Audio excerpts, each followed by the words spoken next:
Bonjour à tous, bienvenue pour ce nouveau webinaire, ce nouvel événement du Club Management et Leadership de Neoma Alumni. Aujourd'hui, nous avons le plaisir d'accueillir Guillaume de Montgolfier qui va vous parler de l'élément humain. Donc, il va passer 1 heure à peu près à vous expliquer en quoi ça consiste et comment ça peut être utile pour vous. Et après, vous pourrez bien sûr lui poser les questions. Donc, on traitera les questions à la fin de l'intervention de Guillaume. Vous pouvez utiliser le module Q&R plutôt pour ça, comme ça nous permet de suivre à qui on a répondu. Voilà, donc je laisse la parole à Guillaume. Merci Maria, merci beaucoup. Bonjour, alors je vais vous partager mon écran, j'espère que vous voyez. Voilà. On voit bien. On voit bien, super. S'il y a des questions qui viennent au fur et à mesure, Maria, est-ce que tu pourras les regarder? C'est vrai que c'est mieux si on peut les poser à la fin, mais en même temps, s'il y en a quelques-unes qui arrivent, voilà, moi j'avais prévu de m'arrêter à quelques moments pour vous laisser un peu de... Alors d'abord, en quelques mots, qui je suis? Moi, je suis donc Guillaume Montgolfier, je suis coach professionnel certifié Coach and Team. Je suis spécialiste de la posture professionnelle, individuelle et collective. Qu'est-ce que c'est que la posture? C'est la manière dont j'habite mon costume.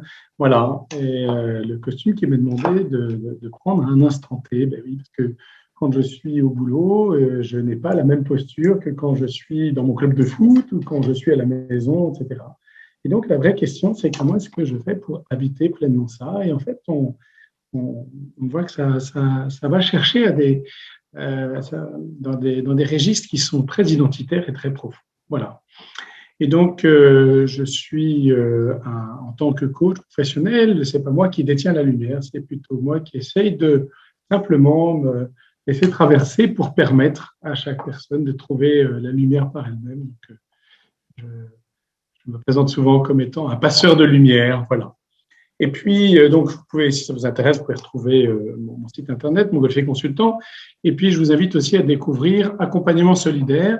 Accompagnement Solidaire est un collectif de coachs professionnels qui se mettent solidairement au service des personnes qui sont fragilisées, impactées par la crise, qui ont des difficultés et voilà, qui ont besoin à un moment donné d'avoir un accompagnement ponctuel pour pouvoir basculer, pour pouvoir reprendre pied dans une période de tempête. Et donc, voilà, nous sommes une 50aine de coachs. Donc, n'hésitez pas à aller regarder Accompagnement Solidaire. Voilà. Puis l'autre point, c'est que Accompagnement Solidaire propose aussi des interventions de manière collective qui permettent de mobiliser 5, 10, 15, 20 coachs d'un coup pour vos entreprises. Si tout d'un coup, vous avez besoin de redynamiser complètement une équipe de 200, 300, 400 personnes, en disant après le confinement, après je ne sais pas quoi. Voilà. On a fait ça déjà une fois et on a trouvé que c'était très précieux de pouvoir intervenir dans ce type de logique. Voilà, je ne vais pas m'attarder. Je vais vous proposer, on va parler aujourd'hui de l'élément humain et il y a un concept que je vais vous présenter qui est le concept d'inclusion. Alors, je vous propose comme inclusion d'écrire dans la conversation mon prénom, d'où je regarde, où je suis au fond, voilà. Est-ce que je suis en lien avec Neoma et dans ce cas-là, quelle est ma promo? Et puis, dans quelle énergie je suis? Voilà. Donc, je vous propose, on va prendre 1 minute. Chacun, allez-y, vous pouvez prendre un tout petit temps pour, voilà, pour dire, moi, je suis Guillaume. J'écris de Grenoble. Alors, ça, c'est mon cas à moi. Ma promo 92 et mon énergie est bonne énergie en reconstruction, pour tout vous dire, parce que j'ai eu le Covid il y a quelques semaines et en fait, il y a besoin de reconstruire. Voilà. Alors à vous, je vous invite à écrire qui je suis, d'où je vous appelle, d'où je vous regarde, quelle est ma promo, quelle est mon énergie. Voilà. On va regarder. Super. Donc il y a Arcueil. Anne, tu écris, tu appelles d'où? Sophie de Reims, 2010, avec super énergie. Nicolas à Strasbourg. Dany à Bougival. Aurore à Annecy. Caroline à Lille, Tatiana à Lausanne, Bruxelles, Paris, voilà, vous appelez de plein d'endroits différents, Paris, pour Damien et pour Anne-Sophie. Damien, on a plein le dos et je peux te comprendre. Elisabeth de Rennes, appel de son salon. Génial, énergie printanière, et oui, heureusement qu'il y a quelques endroits. Je sais qu'il y a d'autres endroits où le soleil n'est pas là. On a de la chance, nous, à Grenoble, d'avoir du soleil. Julie appelle de Cannes, Olivier de Reims, André de Boulogne. Super, avec des idées, de l'énergie. Bon, c'est super. Guylaine appelle des Alpes-Maritimes. Ah, Guylaine n'est pas très loin de ma promo. Moi, je suis promo 92 et Guylaine est de 93. Marion de la promo 99 et Acclama. Bon, c'est super. Et Pascal appelle de Strasbourg, enfin, nous rejoint depuis Strasbourg. C'est formidable. Bon, moi, je vois qu'en fait, vous venez de plein d'endroits différents. Merci beaucoup pour nous partager, en fait, un petit peu où est-ce que vous êtes et d'où vous venez. Merci Nadine qui nous écrit depuis Levallois. En énergie de renouveau à la sortie de confinement, c'est super. Voilà. Alors, je vais continuer. Je vais vous parler donc de l'élément humain. Je ne sais pas si vous connaissez. Alors, c'est vrai que c'est plus difficile d'être en interaction puisque dans un format webinaire, mais l'élément humain est une méthode, est une approche, et presque, j'aurais envie de dire, une théorie développée aux États-Unis et qui a de plus en plus de retentissement. Pourquoi ? Parce que cette méthode est une méthode très, très efficace pour la construction de la vie d'équipe. Et aujourd'hui, la vie d'équipe et la dimension du collectif, c'est un des enjeux les plus importants. Voilà. Alors, je vais avancer dans ma présentation. Je vais vous présenter 3 points. Alors, quand on veut se former à la théorie de l'élément humain et la théorie développée par Will Schutz, eh bien, il faut 7 jours dans un premier temps, et puis si on veut continuer, se faire certifier, il faut encore 11 jours de plus. Voilà. Donc moi, j'ai été formé pour les 7 premiers jours, je ne suis pas encore certifié, mais j'ai été vraiment passionné par cette méthode. Alors là, on va faire une présentation en 1 heure. Vous imaginez bien que c'est une présentation très courte, mais qui, j'espère, va quand même vous permettre de plonger dans la compréhension du modèle de Will Schutz. Voilà, sachant que ce qui compte, ce n'est pas tant de comprendre avec son intellect, mais c'est de cheminer avec son cœur, avec ses tripes et avec tout ce qui est notre être, ce que nous appellerait l'énaction, c'est-à-dire le fait de prendre avec soi petit à petit. En fait, Voilà. Aujourd'hui, j'essaie de vous présenter quelques principes pour apprendre à faire du vélo, mais il est évident que pour faire du vélo, il faut se mettre sur un vélo et le faire. Donc, je vais vous parler de Will Schutz et de ce qu'il a appelé la théorie FIRO. Ensuite, je vous parlerai de l'estime de soi et de la question des rigidités. Et puis, enfin, j'aborderai rapidement la question de la performance d'équipe, en espérant que tout ça tiendra dans 1 heure avec la possibilité de vous laisser poser des questions. Alors d'abord, qui est Will Schutz ? Will Schutz, c'est un docteur en psychologie qui a fait son doctorat à UCLA dans les années 50. Et durant la guerre de Corée, notamment en 1952, il est appelé par la US Navy, qui fait une recherche pour comprendre et prédire comment un groupe de personnes données pourrait travailler ensemble. Pourquoi ? Parce que la Navy est un peu embêtée, parce qu'ils envoient des groupes de soldats dans la guerre de Corée, et puis ils s'aperçoivent que dans ces groupes, dans ces équipes, en gros, il y en a 1 sur 2 qui dysfonctionne et qui a vraiment des problèmes. Alors évidemment, on est dans la guerre de Corée, on est dans une guerre, donc il y a des multiples facteurs qui peuvent expliquer les raisons pour lesquelles des équipes et des groupes pourraient dysfonctionner. Mais la Navy envoie le Dr Schutz pour essayer de comprendre. Et alors, le Dr Schutz va observer, il va regarder, il va essayer de comprendre. et puis il va en tirer une théorie qui va lui permettre de faire passer de 50% d'équipes qui sont efficaces à 75%. Voilà. Et c'est la théorie que je vais vous présenter, même si vous verrez que j'irai un peu plus loin après. Voilà.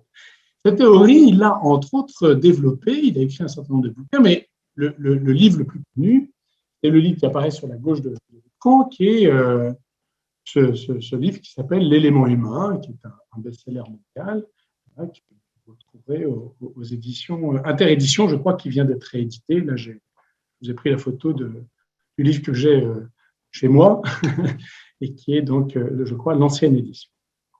Alors, qu'est-ce que dit Schutz?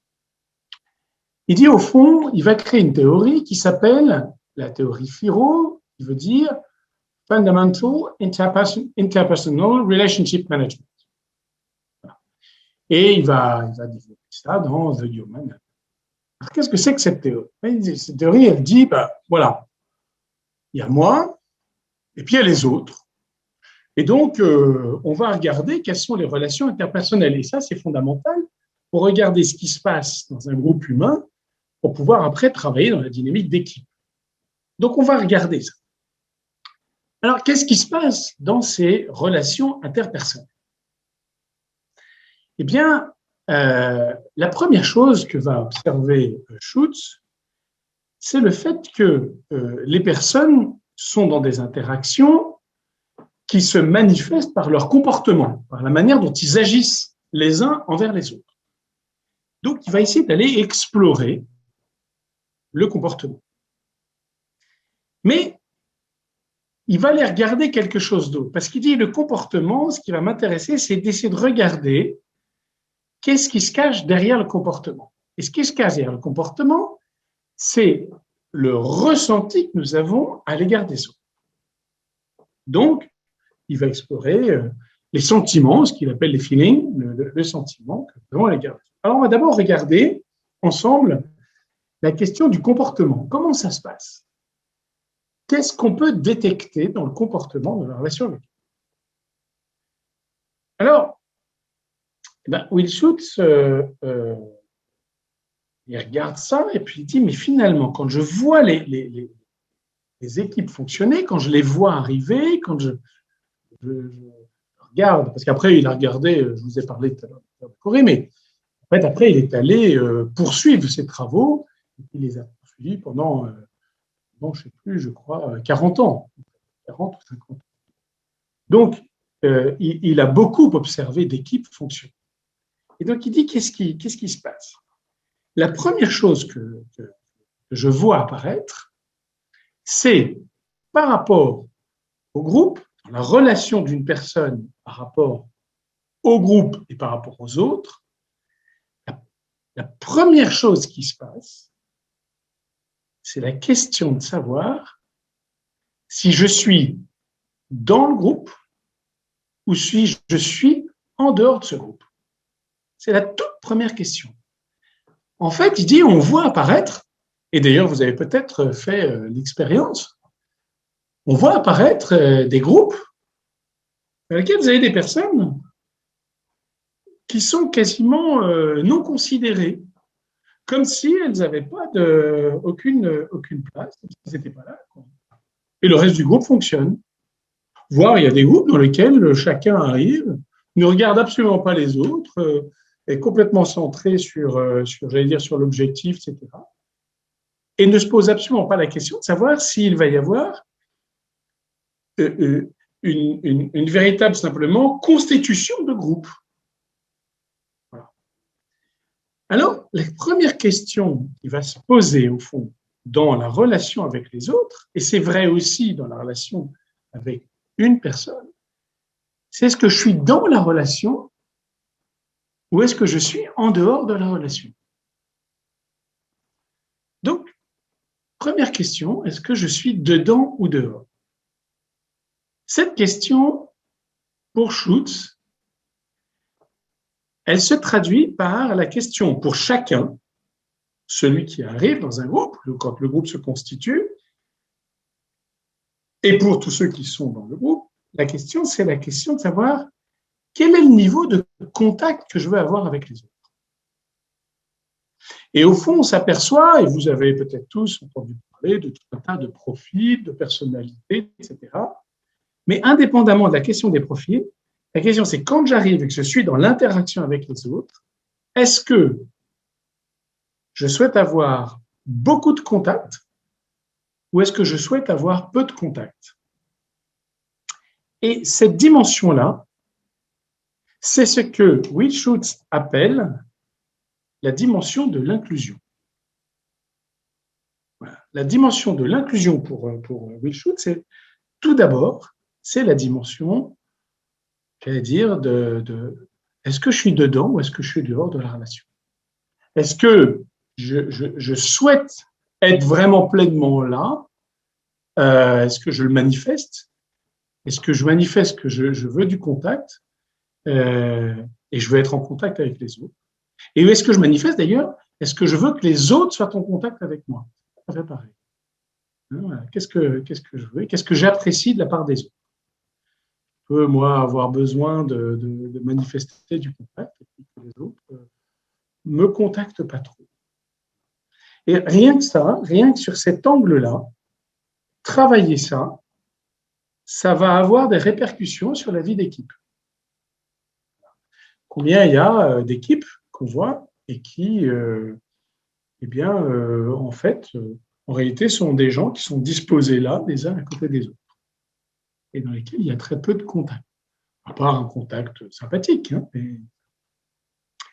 Donc, cette dimension de l'inclusion, eh bien, entre peu de contacts, beaucoup de contacts, c'est-à-dire, voilà, ça va se manifester par le fait, en termes de comportement, que quand je n'ai pas besoin de beaucoup de contacts, je vais me retrouver plutôt dans des comportements d'écoute, dans des comportements où je vais faire preuve de mon indépendance, d'autonomie, je vais faire les choses plutôt seul, dans mon coin, j'apprécie d'être en silence, et puis je suis plutôt dans mon monde intérieur. Quand j'ai besoin de beaucoup de contacts, ceux qui connaissent les théories de Jung, etc., on pourrait éventuellement faire un lien entre l'introversion et l'extroversion, hein, mais ceux qui ont beaucoup de contacts, ils vont manifester un comportement plutôt sociable, qui engage facilement la conversation, qui participe à des activités sociales informelles, qui fait des choses en groupe, qui travaille en équipe, qui sollicite les autres, qui crée le contact.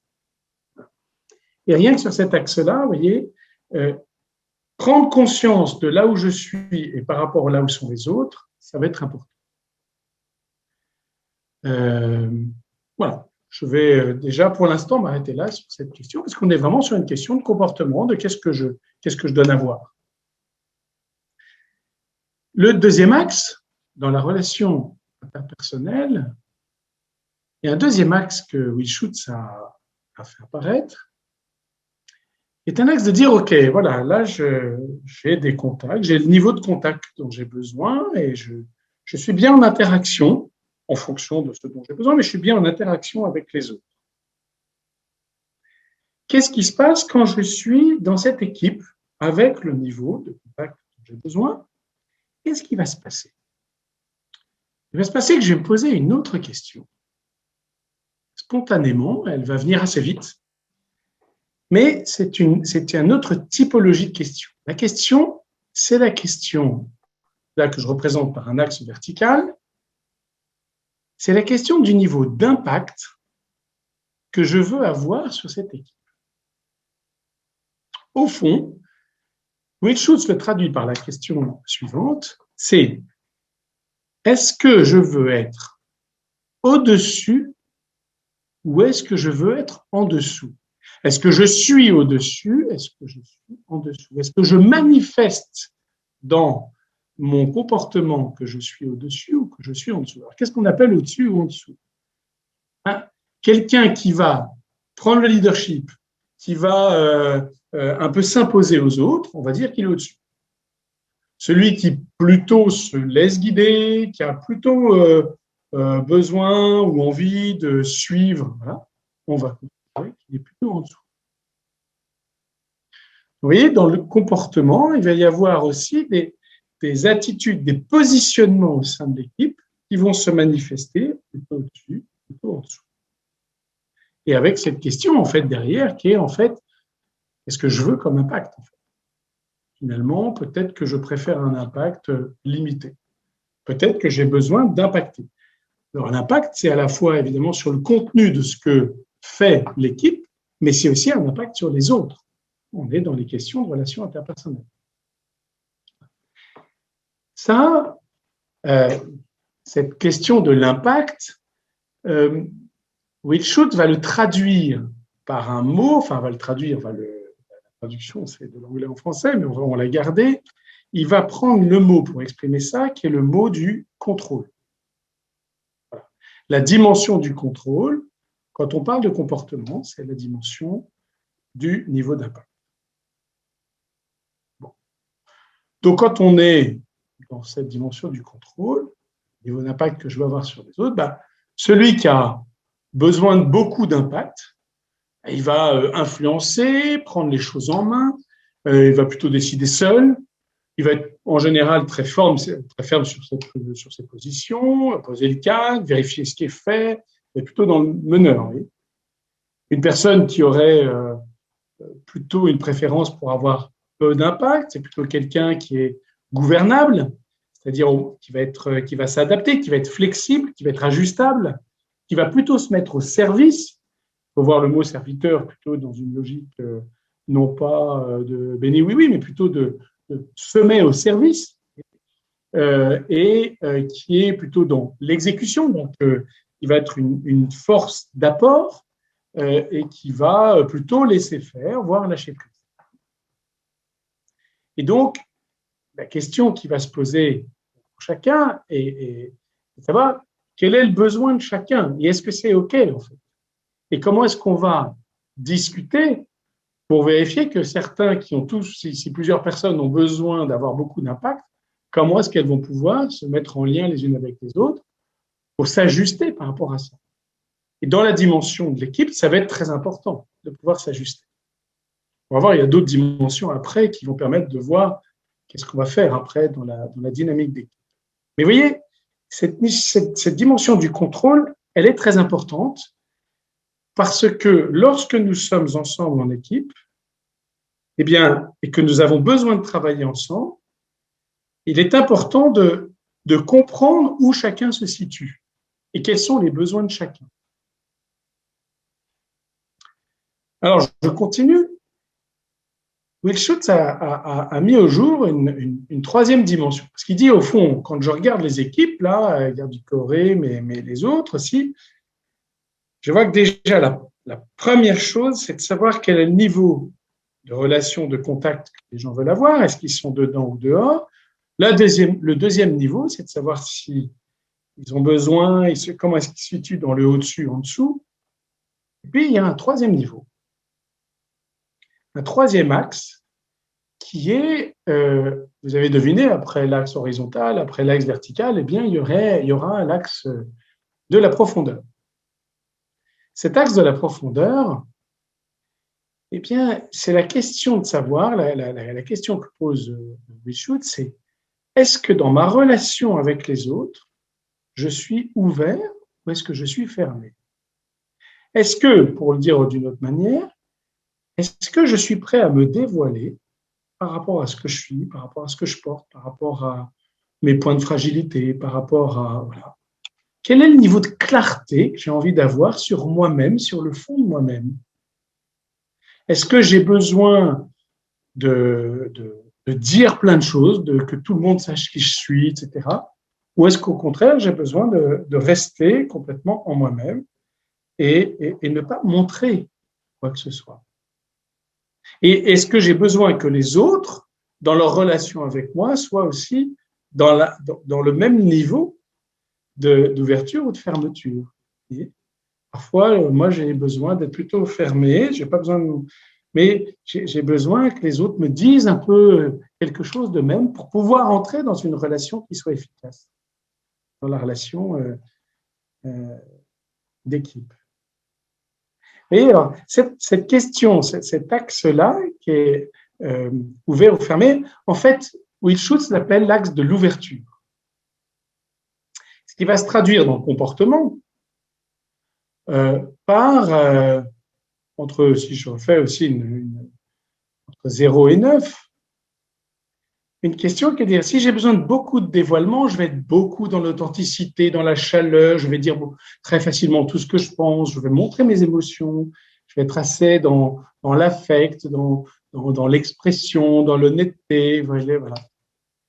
Si j'ai besoin ou si j'ai envie d'être très peu dans le dévoilement, eh bien, je vais plutôt être dans le secret, je vais rester dans des zones très formelles, dans des relations business, entre guillemets, la relation d'affaires. Je vais être plutôt dans une prudence. Je ne vais pas me confier beaucoup et je vais être peu expressif par rapport à ça.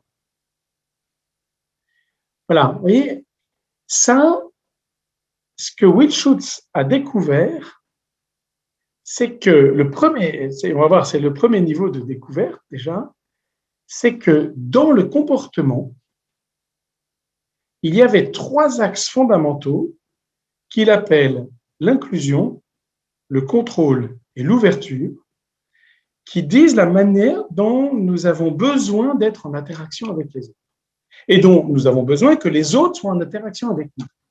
Et comme nous n'avons pas les mêmes typologies de besoins, bien déjà, on peut créer des difficultés dans la vie d'équipe. Bon. Je poursuis. Si vous avez des questions, j'avais prévu, je ne savais plus si on était dans une interaction ouverte, etc., mais on est dans un webinaire, donc vous pouvez poser évidemment vos questions dans le chat et on y répondra à la fin. Alors après, il y a le deuxième niveau. Le deuxième niveau, c'est le niveau du sentiment. Et en fait, Will Schutz est allé regarder un peu plus loin que la simple question des interactions comportementales. Il est allé regarder en disant, mais s'il était psychologue, il est allé regarder en disant, mais qu'est-ce qui se passe à l'intérieur des personnes lorsqu'elles sont dans ces relations. Alors, il regarde ça et puis il dit, ben, en fait, je m'aperçois que finalement, il y a exactement les mêmes axes. Et ces axes répondent à des besoins, à des ressentis dans la relation avec l'autre qui sont les suivants. Une première question sur l'axe de l'inclusion, c'est quelle est l'importance que j'aime avoir aux yeux des autres. Si j'ai besoin d'avoir autant de contacts ou si peu de contacts, la question derrière, le ressenti que j'ai par rapport aux autres, c'est que j'ai besoin de sentir que je suis très important dans leur regard. Ou au contraire, j'ai besoin de sentir que je ne suis pas trop important dans leur regard. J'ai plutôt besoin qu'ils me laissent un peu en dehors de leur regard. Ce qui, derrière, se pose une question de est-ce que j'ai vraiment le sentiment dans la relation avec les autres d'avoir pleinement ma place dans la relation? Et c'est est-ce que, au fond de moi, j'ai vraiment l'impression d'avoir une place dans cette relation? Et derrière cet axe de l'inclusion, eh bien, se cache ce ressenti. C'est ce qui fait, on y reviendra après, mais c'est ce qui fait que, par exemple, je vous ai fait faire tout à l'heure un petit exercice d'inclusion très rapide dans lequel chacun d'entre vous est allé répondre en donnant des éléments d'information de là où il est, dans quel promo il est, etc. Alors évidemment, là, nous sommes peu en interaction puisque on est dans un format webinaire et que vous êtes en train de m'écouter.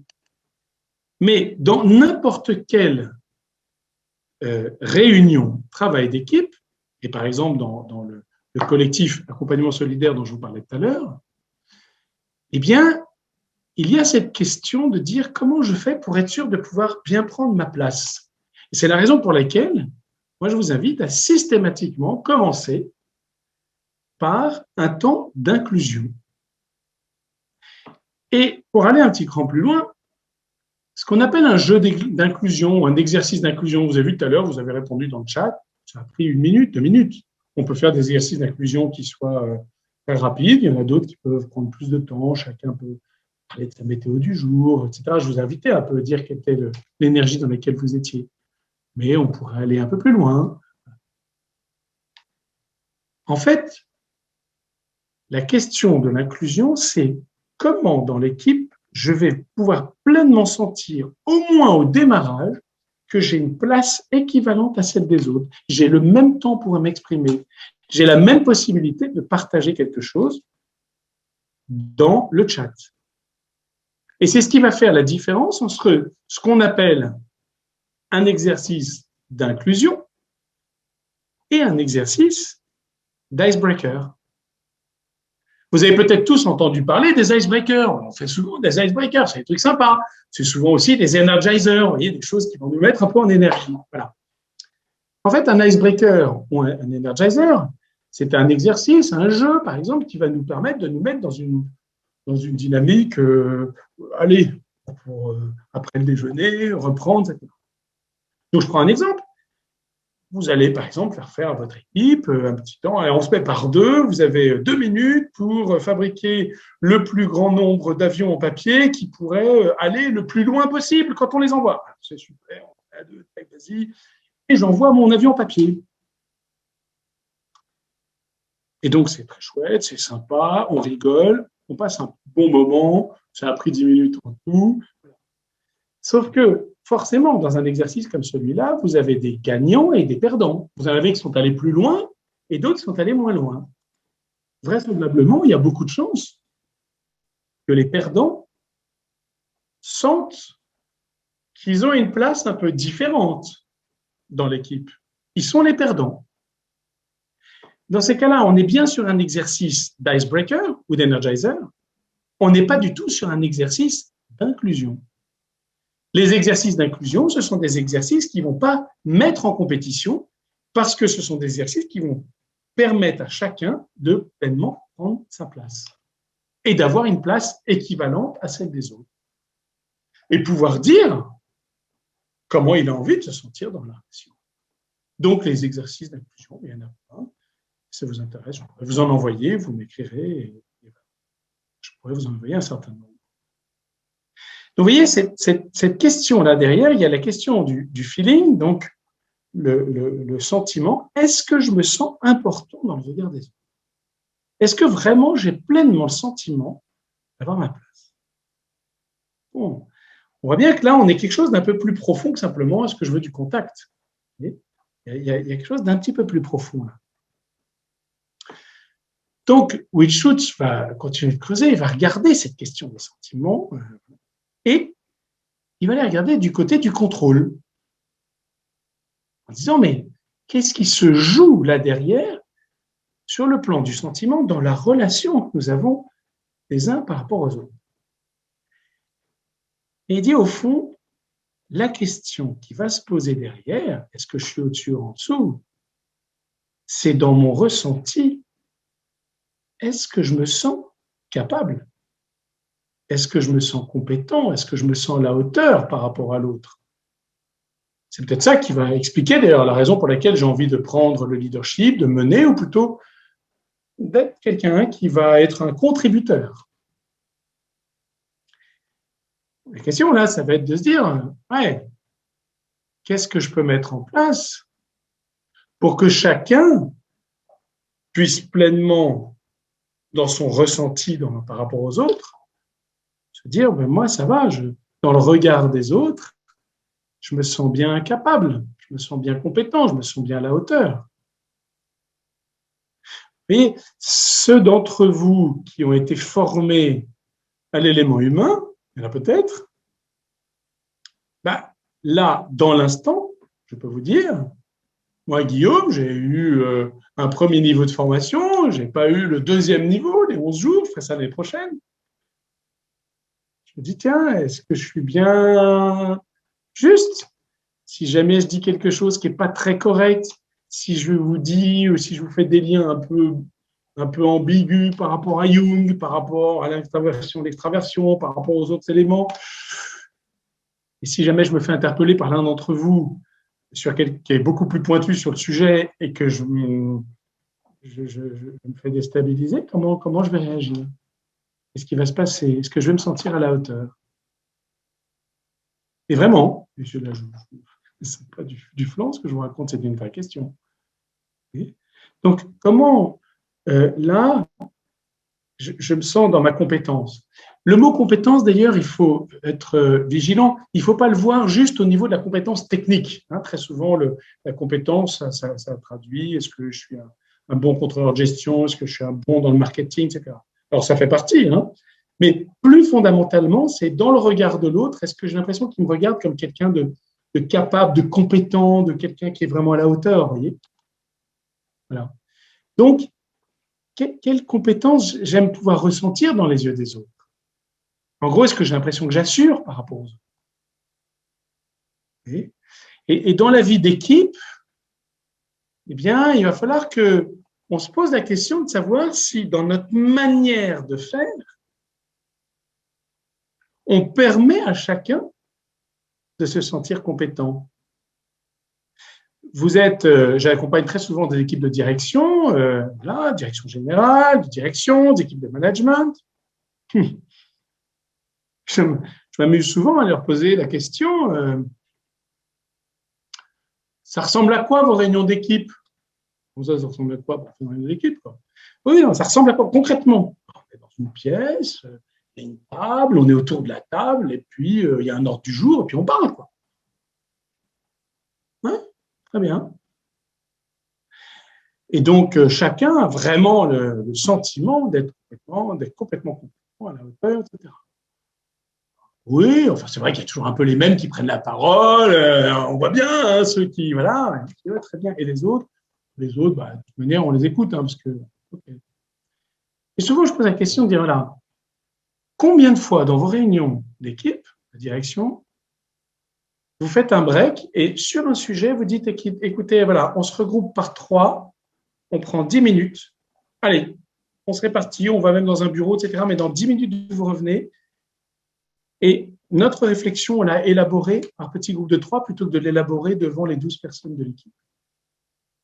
Mais mettre en place ce type de fonctionnement, c'est vrai qu'on parle de contrôle, de cadre et de comment on fonctionne, ça permet à des personnes, parce qu'ils ne parlent qu'à 2 autres personnes, ou parfois juste en binôme, de se sentir pleinement compétents.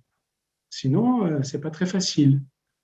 Sinon, je vais sentir que moi, je suis l'ancien, je suis le vieux, puis là, j'ai que des jeunes. Ou au contraire, moi, je suis petit jeune, je suis qu'avec des vachement bons.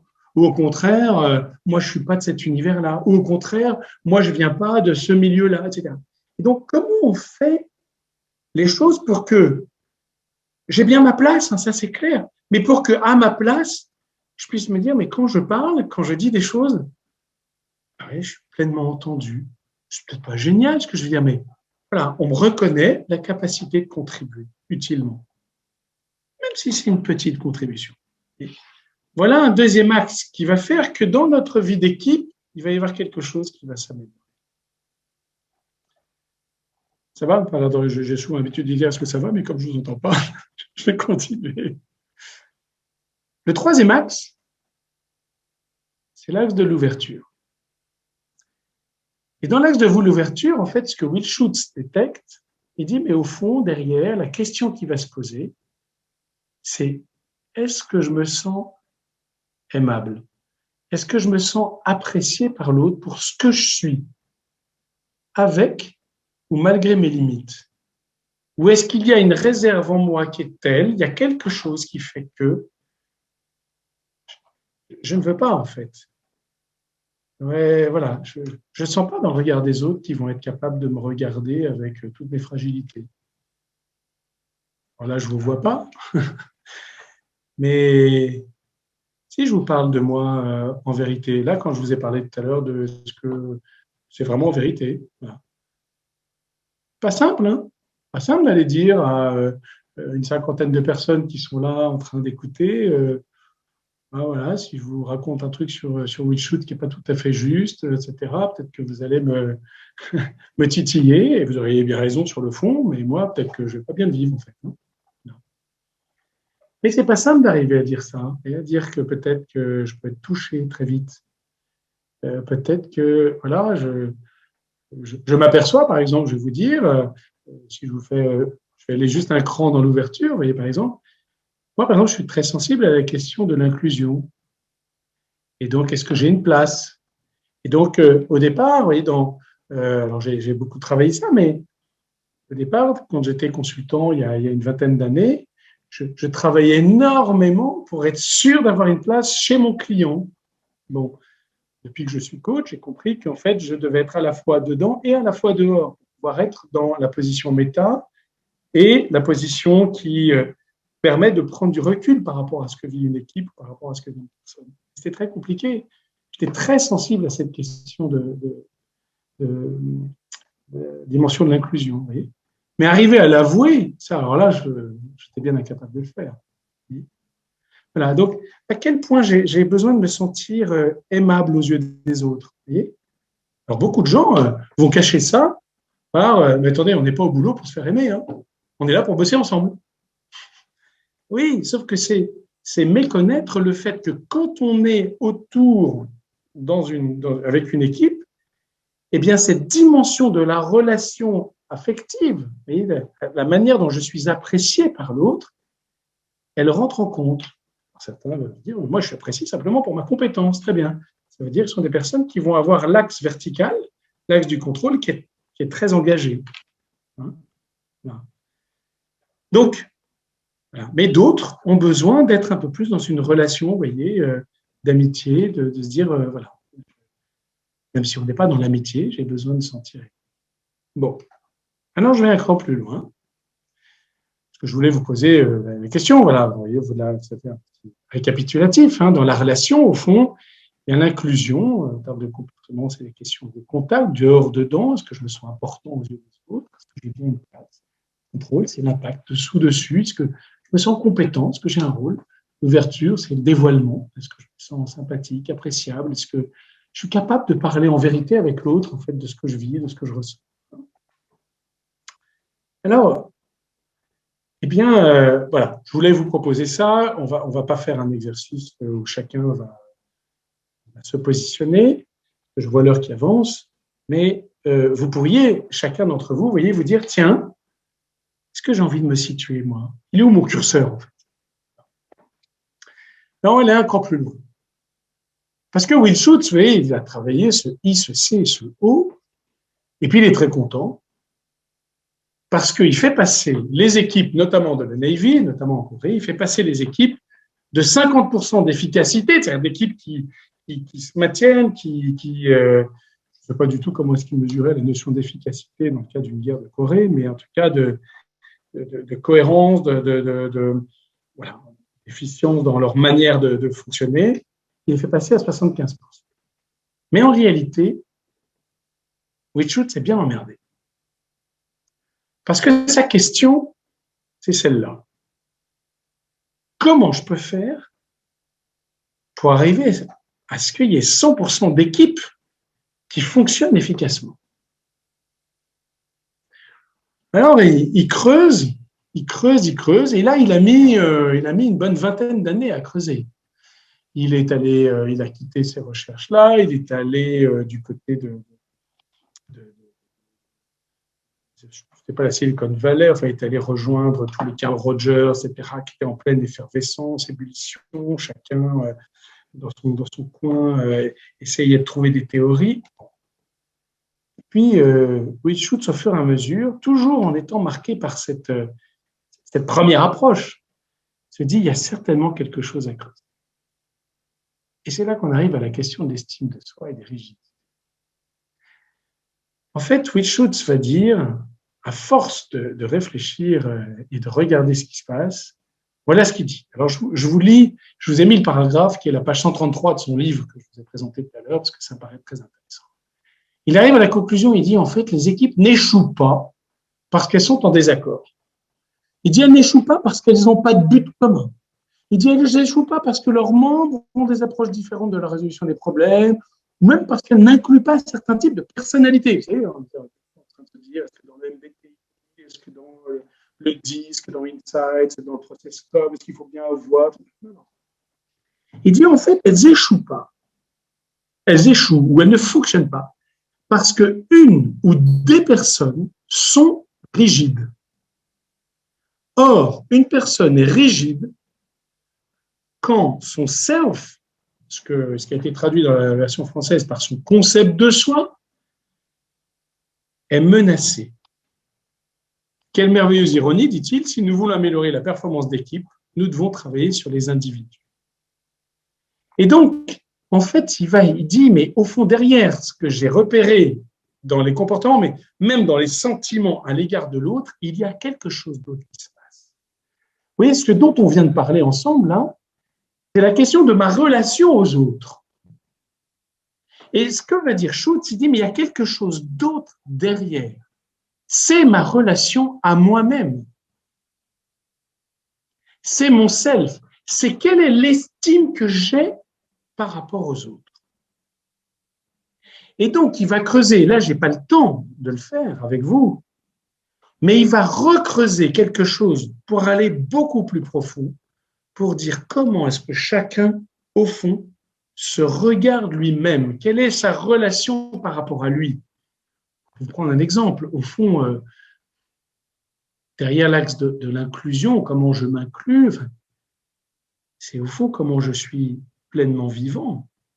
Qu'est-ce qui me rend vivant profondément? Comment je me regarde moi dans ma vivance, en fait. Et donc, quelle est l'estime que j'ai par rapport à moi-même? Et évidemment, il y a un lien entre la relation que je vais avoir par rapport aux autres et quelle est la relation profonde que j'entretiens de moi avec moi. Quelles vont être mes capacités, par exemple, d'ouverture de moi avec moi? Comment je vais pouvoir regarder moi-même mes propres fragilités? Comment je vais pouvoir regarder moi-même mes propres limites, mes propres blessures?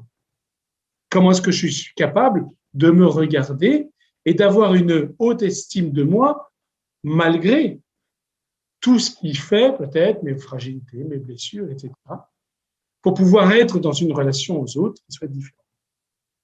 Et alors, il va regarder, il va dire, comme je vous l'ai lu, il y a la question de la rigidité. Qu'est-ce qui fait la rigidité? Eh bien, la rigidité, vous voyez, c'est ce qui va nous couper des autres. Et au fond, ce qui nous coupe des autres, ce sont nos peurs. Et là, Will Schutz va aller regarder beaucoup plus profondément en essayant de se dire, mais qu'est-ce qui se cache derrière ce que j'ai découvert et qui a bien fonctionné, en fond? Oui, mais il faut que j'aille beaucoup plus loin, il faut que j'aille regarder du côté des peurs. Et au fond, derrière, il y a deux typologies de peurs. Il y a les peurs par rapport aux autres et les peurs beaucoup plus profondes que j'entretiens avec moi-même. Quand on parle de peur avec soi-même, je vais juste prendre aussi sur l'axe de l'inclusion, quand je vous parlais de le comportement que j'ai par rapport à moi-même, c'est la manière dont je suis vivant par rapport à moi-même, la manière dont je vais réagir par rapport à moi-même, dont j'essaye d'habiter ma vivance. Vous voyez, au fond, il y a la question de dire, est-ce que je risque pas d'être quelqu'un qui est profondément inexistant, qui est dans le néant, qui n'est rien? Est-ce que je suis rien, au fond? Alors, on ne va pas le faire là, hein, mais, vous voyez, le travail de l'élément humain, c'est d'aller jusque-là pour qu'en allant chercher ça, ça nous permette de travailler de manière beaucoup plus profonde la question de la relation aux autres et donc la dynamique d'équipe. Alors, je vais vous partager quelques-unes des peurs dans la relation aux autres, pas dans la relation à moi-même. On va regarder ça. Sur le plan derrière ce qui se cache derrière l'inclusion, eh bien, Will Schutz a repéré qu'il y avait une peur d'être ignoré, d'être isolé, d'être abandonné. Vous savez, un peu comme, je ne sais plus comment s'appellent ces expériences qui ont été faites lorsque, en Roumanie, il y a eu la fin du règne de Ceausescu et qu'on s'est aperçu qu'il y avait de nombreux orphelinats. et qu'on s'est aperçu qu'au fond, ce qui était le plus terrible dans les orphelinats, c'est que les enfants qui étaient là se laissaient presque mourir parce qu'ils n'étaient dans aucune relation. Il n'y avait pas de relation. Et donc, derrière ce qui se passe derrière l'inclusion, c'est la peur, au fond, de ne pas du tout exister dans le regard de l'autre, d'être isolé, d'être abandonné. Et ça, c'est profond. Et je vous avoue que quand j'ai découvert, en travaillant cette formation dans l'élément humain, je me suis aperçu, par exemple, personnellement, que c'était quelque chose qui m'habitait très fort. C'est peut-être ça qui faisait aussi, d'un autre côté, ma force. Souvent, les gens me disaient, toi, tu es quelqu'un qui est très vite en relation, ça marche bien, tu vois, voilà. Et oui, mais peut-être que derrière, il y avait, et c'est sûr, en fait, il y avait des choses d'être ignoré par l'autre, oui, d'être abandonné. Alors après, je voulais chercher un peu plus loin aussi dans ce qui se passait dans ma relation à moi, vous voyez. Mais voilà, c'est intéressant de regarder ça, oui. Est-ce que ça me touche, ça? Est-ce que c'est une peur à laquelle je suis sensible ou pas, au fond? Oui, je peux être sensible ou je peux ne pas être sensible. Oui, dans la relation, dans la dimension du contrôle, eh bien, Will Schutz a détecté cette deuxième grande peur fondamentale, qui est la peur d'être humilié, la peur d'être embarrassé. Mais l'humiliation, c'est quoi? C'est la même racine, vous voyez, étymologique que l'humus. L'humus, c'est ce qui couvre le parterre dans une forêt. C'est ce qui va me ramener à la terre, ce qui va faire que je vais me sentir complètement enfoui, mis dans la terre, qu'on va marcher dessus au fond. Et donc, voilà, il y a une peur fondamentale de ne pas me sentir à la hauteur dans le regard de l'autre, c'est-à-dire en fait de me sentir humilié, quoi. De me sentir écrasé, de me sentir voilà. Et donc très vulnérable, au fond. Oui, et cette peur-là, elle s'agite parfois très profondément. Donc, qu'est-ce qui va se passer? Et ce qui va se passer, c'est que quand je vais être dans une relation, dans mon équipe, avec quelqu'un qui va me faire une remarque un peu vive en disant ouais, ben encore une fois, Guillaume, t'es pas à l'heure, quoi. Et ben ça va me ramener ça très fortement et je vais déclencher des mécanismes qui soit vont me couper de l'autre, soit vont essayer de faire que je vais me protéger de l'autre. Ce qu'on va appeler des mécanismes de défense, des stratégies de défense. Okay. Voilà.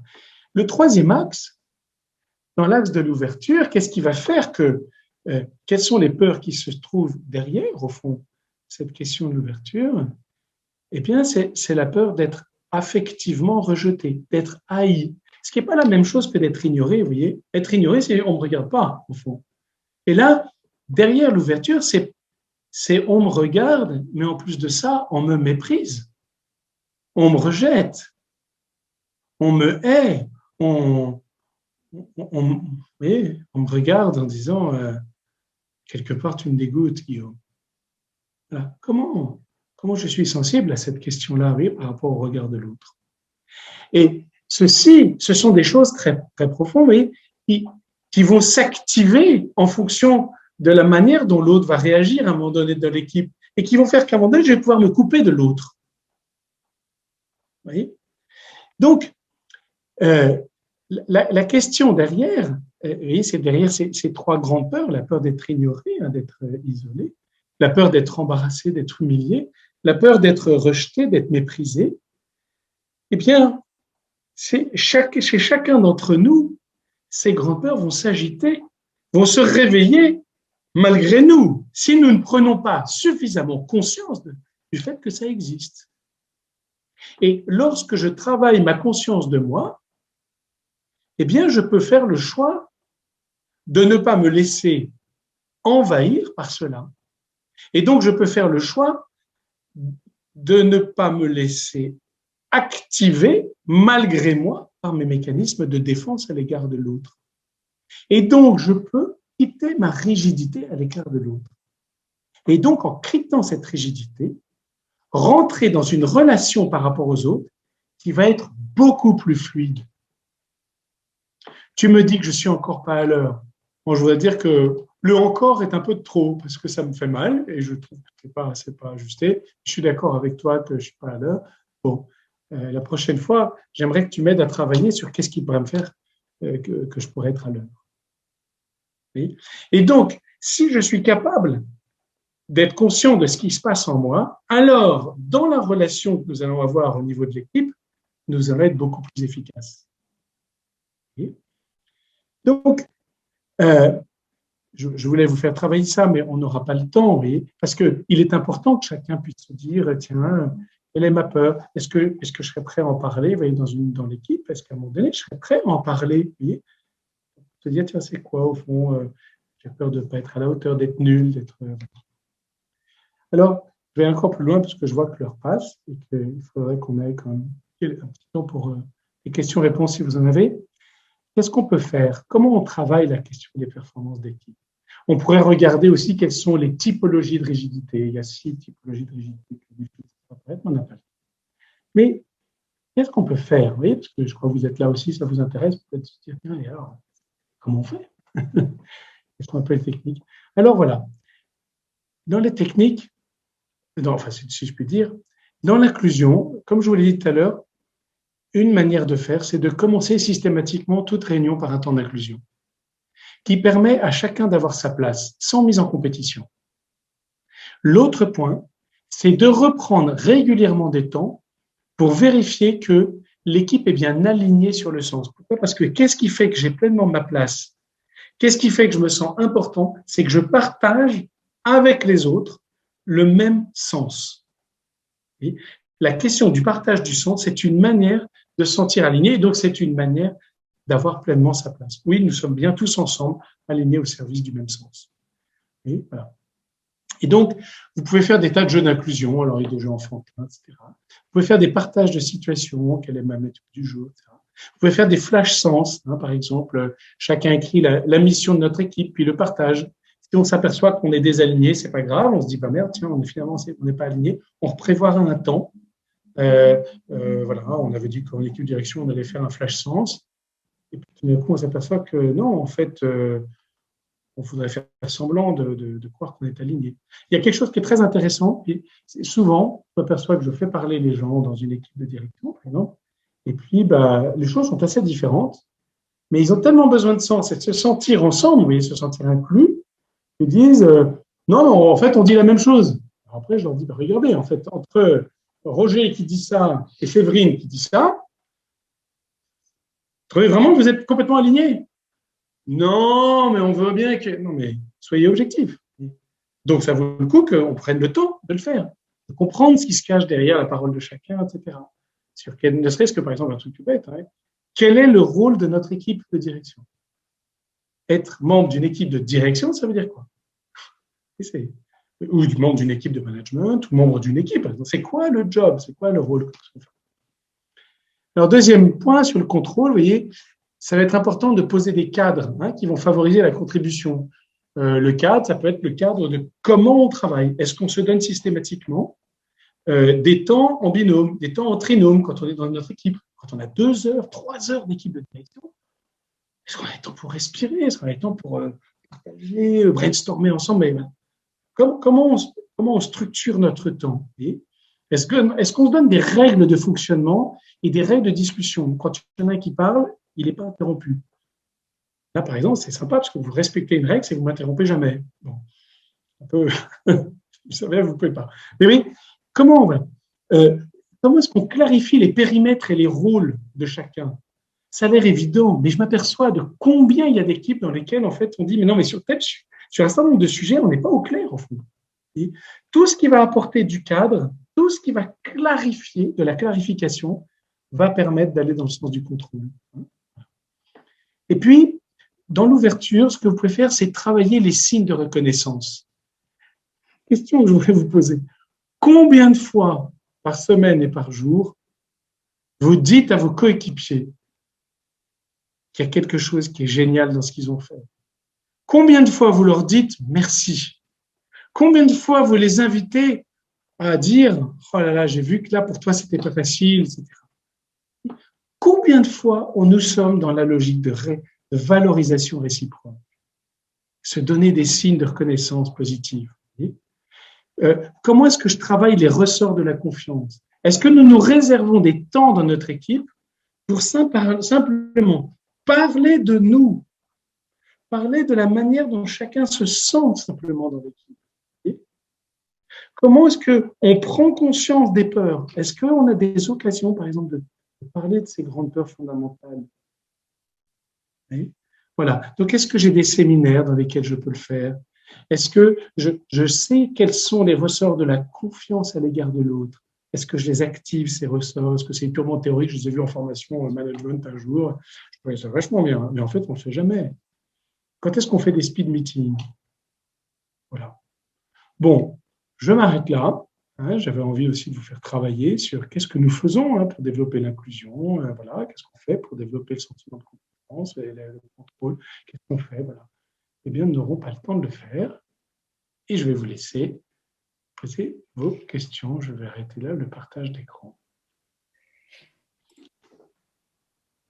Oui, alors j'ai déjà une question, je pense à laquelle tu pourrais répondre rapidement, Guillaume, c'est est-ce que tu partageras ton support de présentation? C'est une bonne question, je n'y ai pas pensé, je n'avais pas réfléchi, tiens. Je pense que je ne peux pas le partager pour des raisons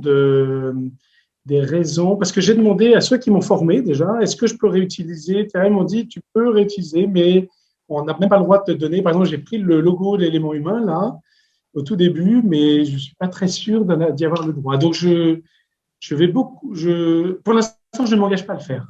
D'accord. Je le fais d'habitude très forcément, mais là, dans la mesure où il y a des questions de droit, d'auteur, de propriété intellectuelle, etc., je ne vais pas le faire. D'accord. Si jamais je peux le faire, si jamais j'ai l'autorisation de le faire, je le ferai très volontiers. Je n'ai pas un problème du tout pour moi en général. Très bien. Bah, écoute, tu nous diras, et si c'est le cas, on le mettra à disposition sur l'espace du club. Ça marche. Ils seront là. Très bien. Très bien. Alors, on avait deux questions de Noémie qui demande, la première question, est-ce que les gens n'ont pas tendance à changer leur comportement et donc leur contrôle selon les circonstances? Question qu'elle a posée au début de ta présentation. Oui, c'était très, très exact. C'est-à-dire qu'en fait, la manière dont je vais vivre chacun des trois axes, l'inclusion, le contrôle ou l'ouverture, va dépendre aussi du contexte dans lequel je suis. Et ça va dépendre aussi des autres. Si j'arrive dans une équipe qui a beaucoup travaillé ça, qui a beaucoup d'inclusion, beaucoup de, vous voyez, le contrôle, c'est très clair, on sait comment ça va. Évidemment, je vais changer mon comportement, vous voyez, mais je resterai habité moi-même par un certain nombre de peurs et donc par un certain nombre de sentiments à l'égard de l'autre. Hein. Donc, c'est tout à fait juste. Je vais avoir cette tendance-là, donc de pouvoir changer mon comportement dans certaines circonstances. Oui. Alors, autre question de Noémie, si on a peur d'être ignoré, va-t-on chercher plus le contact ou moins? Eh bien, ça va beaucoup dépendre, en fait. Mais il y a des chances que si j'ai peur d'être ignoré, je vais quand même chercher le contact. Alors après, je peux le faire de manière très différente. Oui, je peux aller chercher le contact en allant au contact, ou je peux chercher le contact en me mettant en retrait, en espérant que ce soit les autres qui viennent m'apporter du contact. Hein, en fonction de la manière dont justement cette peur va s'activer. Hein. Donc les trois peurs sont en interrelation les unes aux autres aussi. Hein. Mais il n'y a pas de choses qui sont toutes faites. De la même manière que dans les mécanismes de protection, il y a 6 mécanismes qui ont été identifiés par Schutz. Ce que j'appelle de protection, c'est au sens de mécanisme de défense, pardon. Et moi, en fait, plus j'avance, plus j'en perçois un, qui est le mécanisme de faire l'inverse. C'est-à-dire, si j'ai très peur d'être ignoré et que tout d'un coup, il y a quelque chose qui se passe dans l'équipe, eh bien, je veux me mettre en exclusion. Vous voyez, je m'exclure le plus possible pour que ce soit moi qui ai la maîtrise de mon exclusion. Pour pas qu'on m'exclue, c'est trop difficile à vivre pour moi.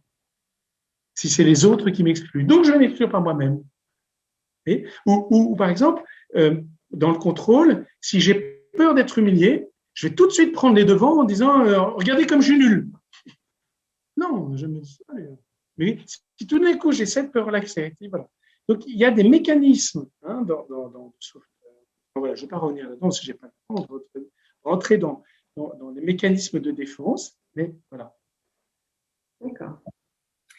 Question de Blandine. Comment la relation hiérarchique ou le pouvoir influe sur les peurs?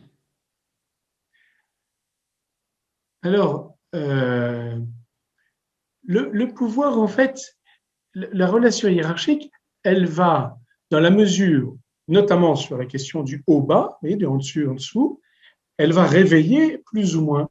Donc, le leader, le manager, en fonction de la manière dont il va gérer son management, il va pouvoir plus ou moins développer les peurs, faire qu'elles existent chez les autres, et donc que les autres prennent des stratégies diverses pour les contrer, ou alors il va pouvoir au contraire poser un système, un cadre qui va permettre de faire qu'elles s'apaisent et que donc les relations soient beaucoup plus fluides. Mais en même temps, chacun dans l'équipe, il ne faut jamais oublier que chacun dans l'équipe a sa propre part de responsabilité de ce qui se passe dans l'équipe. Et dire, par exemple, bah, mon chef, il est autocratique, tout puissant, etc., c'est une manière de se protéger, de se mettre en retrait. C'est qu'est-ce que je fais moi aussi dans l'équipe pour aller à l'encontre. Alors, si mon chef est complètement comme ça, rigide dans tous les sens, etc., il a peut-être lui-même ses propres peurs, etc. Et qu'est-ce que je fais à l'égard des autres, vous voyez, pour construire une équipe qui soit une équipe dynamique. Oui. J'ai toujours ma part de responsabilité dans ce qui se passe. Voilà. Question de Clotilde. Quels sont les ressorts de la confiance? Ah, alors là, il y a plein de ressorts de la confiance. Il y a,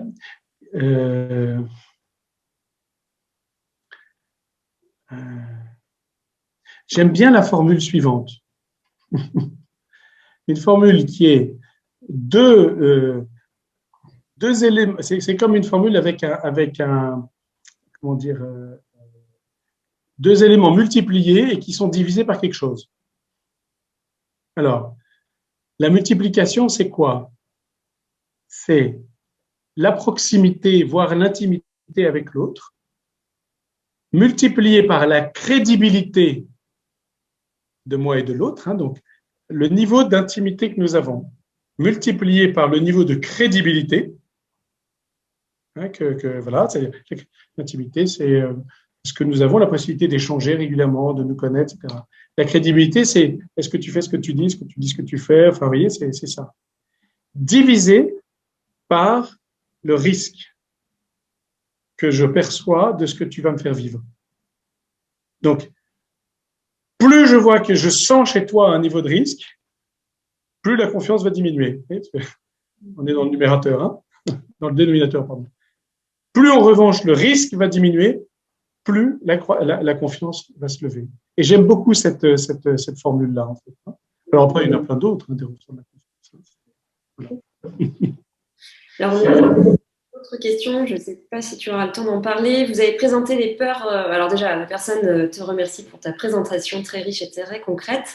Vous avez présenté les peurs par rapport aux autres, peur d'être humilié, peur d'être abandonné, peur d'être haï. Pouvez-vous nous présenter les peurs par rapport à nous-mêmes? Non, je n'aurais pas le temps de le faire là. Je n'aurai pas le temps parce qu'il faudrait vraiment rentrer dans la logique de l'estime de soi, qui nécessite peut-être de prendre encore une bonne demi-heure. Oui. Donc, je suis désolé. Mais, alors, en plus de ça, vous savez, je vais vous dire, je vous présente ce modèle qui m'a beaucoup touché et je vois quand je fais vivre vos équipes, c'est très, très puissant. Et je le fais avec d'autant plus j'allais dire, de simplicité que pour l'instant, tant que je ne suis pas certifié, je n'ai même pas le droit de vous former à l'élément humain. Donc, je ne peux que vous dire, allez vous former à l'élément chez les autres. Mais n'hésitez pas. C'est vraiment très puissant. C'est vraiment très, très, très formateur. En revanche, quand j'interviens dans une équipe, etc., je fais souvent un peu cette présentation-là ou autre chose. Et pour regarder ensemble qu'est-ce que ça fait, vous voyez. Je ne peux pas former vraiment complètement à ça pour permettre à des gens de devenir formateurs, mais vraiment, je l'utilise beaucoup. Oui. D'accord. Et là, à ce moment-là, on peut creuser. Tatiana demande si on peut avoir le dernier exercice. Ou est-ce que tu peux partager les exercices que tu avais prévus, peut-être, pour que chacun puisse y réfléchir tranquillement? Ça, je ne sais pas si c'est… Oui, non, mais le dernier exercice, c'était au fond, qu'est-ce qu'on fait? Il y a quelque chose de très concret. Ce que j'avais envie, c'était de vous mettre en binôme ou en trinôme. De vous dire, bah, tiens, moi, dans mon équipe, qu'est-ce qu'on fait? Est-ce que je détecte qu'on fait des choses pour l'inclusion? Ah ben oui, parce qu'on fait des trucs, mais ou au contraire, mais et toi, vous faites quoi? Ah ben tiens, ça me donne une idée, je pourrais prendre ça. C'était ça que j'avais envie de faire. Bon, ben finalement, on fait pas. Voilà. Blandine demande si elle peut avoir tes coordonnées. Je pense qu'on les partagera aussi sur l'espace du club. Et puis, voilà, je pourrais même si vous voulez, je peux vous les partager. Ouais, n'hésite pas à les mettre dans le chat. Je vous les mets à la fin de notre réunion. Ce que je ferai, c'est que je vous les afficherai. Je repartagerai mon écran quelques minutes. Et ceux qui veulent, vous pourrez noter mes coordonnées. Ou je peux même vous les mettre dans la conversation, d'ailleurs. Oui, voilà. S'il y en a qui vont partir comme ça, et très bien. de toute façon, on vous les remettra dans l'espace du club. Emmanuel qui te remercie pour cette conférence extrêmement intéressante qui a beaucoup de résonance dans sa vie. Donc bravo pour ce partage. Merci beaucoup. Blandine à nouveau qui demande si les bureaux collaboratifs peuvent aider ou empêcher le développement de l'élément humain. Alors, les bureaux collaboratifs, je suppose que Blandine a la réponse à sa question par le fait que c'est les deux. Alors, pourquoi? Alors, ça dépend de ce qu'on appelle les bureaux collaboratifs. Par exemple, l'open space, c'est un espace qui est formidable pour développer un certain niveau d'inclusion. Mais en même temps, celui qui, au contraire, a besoin d'avoir pas trop de contacts, etc., ça lui fait violence, en fait. L'open space. Donc, dans les bureaux collaboratifs, c'est souvent quand même des bureaux qui sont bien pensés parce qu'il y a des espaces collaboratifs, des espaces plutôt intimistes, etc. Et oui, ils vont avoir tendance à développer ça. D'ailleurs, très souvent, je m'aperçois que les gens qui ont développé ces espaces collaboratifs, ces work labs, etc., souvent, c'est des gens qui sont un peu au fait de ces questions de l'élément humain, etc. Souvent. Pas toujours, mais souvent. D'accord. Question de Clotilde qui demande comment aller plus loin sur ce sujet, des conseils de lecture. J'imagine qu'il y a déjà le livre de Will Schutz que tu as présenté. Ouais, moi, je recommanderais vraiment le livre de Will Schutz. Et c'est très bien que vous ayez assisté à ce webinaire.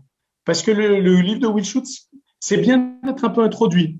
Parce qu'il est un peu complexe, le monsieur. Donc, ça vaut le coup de l'avoir. Voilà. Est-ce que j'ai d'autres éléments? Non, moi, je vous inviterais peut-être à vous former. Alors, je vais quand même faire un peu ma pub, parce que de toute manière, tous les coachs, Maria, pas en premier, mais on cherche tous évidemment du boulot, et surtout dans ces périodes c'est un peu chavité. Mais je pourrais que vous recommander de prendre une journée en équipe, vous voyez, ou peut-être autour de l'élément humain, pour faire un travail ensemble d'équipe. Voilà, et je suis dispo pour ça, bien sûr. Mais Maria peut le faire aussi, et d'autres peuvent le faire, d'autres coachs, bien sûr, si vous connaissez des coachs dans votre entourage.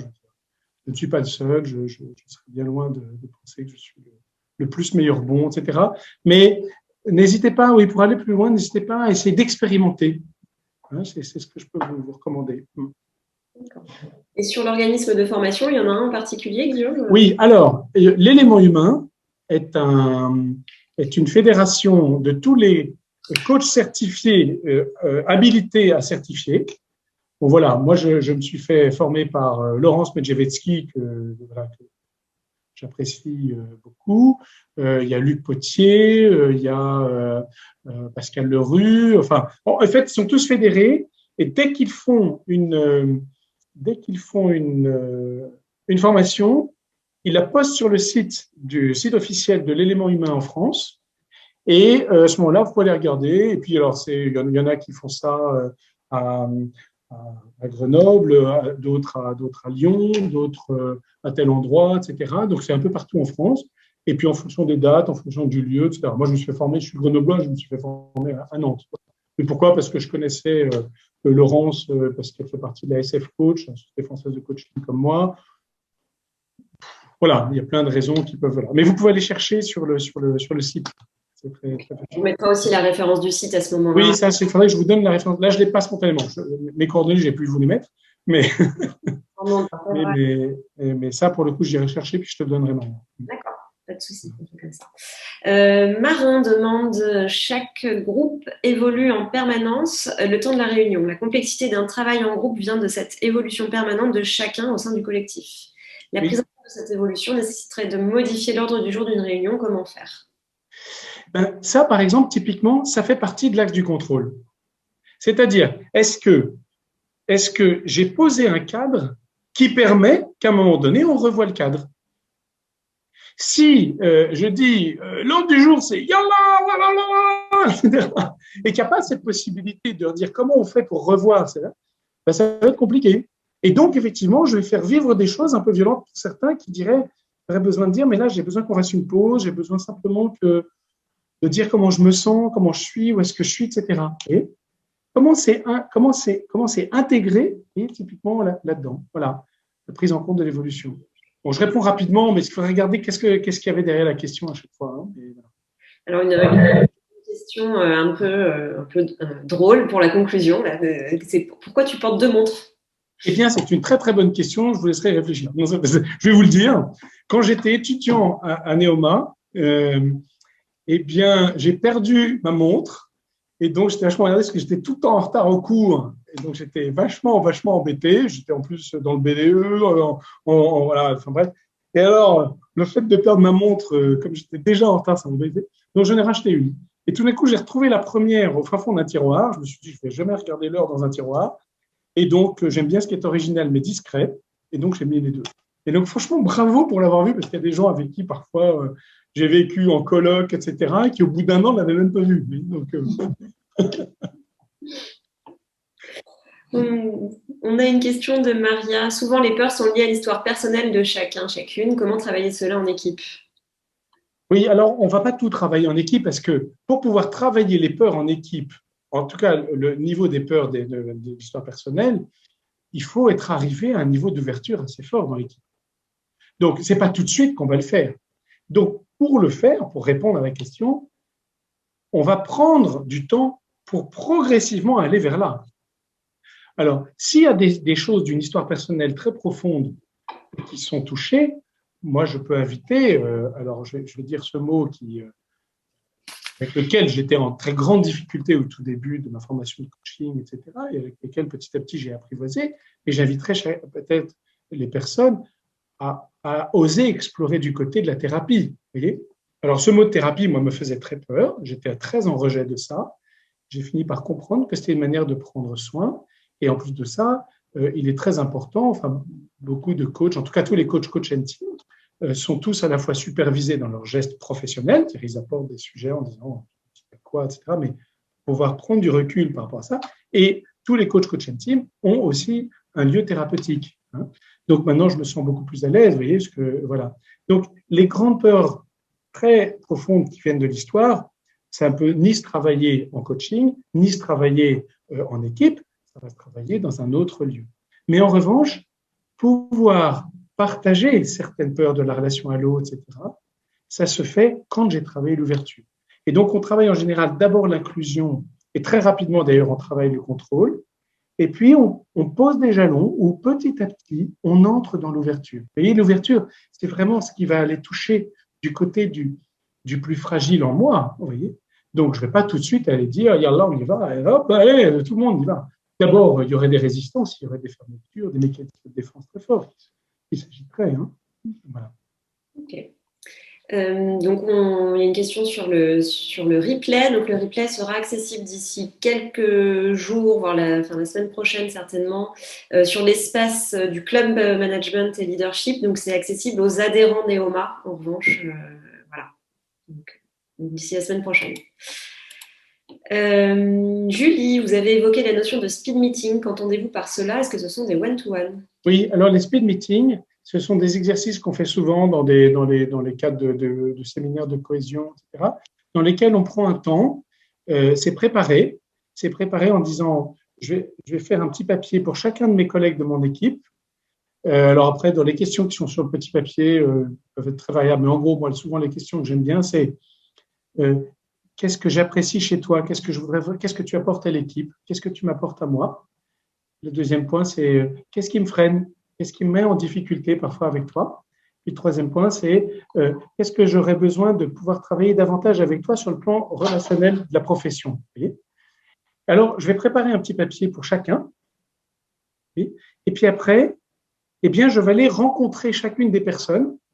Je vais prendre peut-être, on va prendre 8 minutes. Je vais t'offrir mon papier comme un cadeau. Tu vas m'offrir le tien. Et puis, dans les 8 minutes, je vais prendre 4 minutes pour t'expliciter ce qu'il y a sur mon cadeau. Je ne fais pas juste un truc d'échange de papier, parce que c'est très difficile, hein, mais je vais parler de toi, oui. Je vais parler de la relation que j'ai avec toi. Et puis, tu vas parler de la relation que tu as avec moi. Je vais l'écouter. Puis, éventuellement, s'il nous reste un peu de temps, parce qu'on a voilà, on a lu un peu, parfois on est un peu. C'est difficile hein, de dire des choses comme ça. Alors, je lis juste ce que j'ai comme papier, je te le donne. Et parce que le niveau d'ouverture, il n'est pas simple. Hein. Et alors, à ce moment-là, on peut peut-être partager ensemble sur voilà, la vie d'équipe, etc. Qu'est-ce qu'on peut s'engager à faire. Hein. C'est ça le speed meeting. Hein. Donc, pourquoi speed? Parce qu'on a 8 minutes et que, par exemple, quand on est dans une équipe de 10 personnes, ça fait 80 minutes. Je vais voir chacune des personnes, et puis après, il y a un roulement. En général, le roulement ne se passe pas toujours aussi bien qu'on veut. Alors, ce n'est pas 100 minutes, enfin, ce n'est pas 80 minutes, on arrive à 100. Et après, il y a tout le temps de préparation de comment est-ce que je fais pour préparer mes petits papillons, etc. Alors, ça prend un bon 2 heures, oui, un bon 2 heures et demie. Mais toutes les équipes qui ont vécu ça disent que c'est très précieux. Voilà. Faut le faire. Il faut avoir construit les bases, vous voyez, de la bienveillance avant. Il faut avoir posé des jalons, il faut avoir pris le temps. On ne fait jamais ça en démarrant une journée de team building ou de cohésion d'équipe. Hein. Ça vient souvent l'après-midi, le lendemain. Très bien. On va peut-être prendre la dernière question. Il y a beaucoup de personnes qui te remercient, Guillaume. Tu pourras lire à la fois dans le chat et dans les questions. Merci à Bénédicte qui nous a partagé le site de l'élément humain. Et donc, une dernière question de Damien qui dit, au-delà de prendre conscience de ses peurs et rigidités, que permet la méthode Schutz? La méthode propose-t-elle des approches pour les surmonter ou est-ce un travail à faire avec un psy? Alors, la méthode ne va pas proposer de travail pour surmonter ses propres peurs. Hein. Si, elle va pouvoir.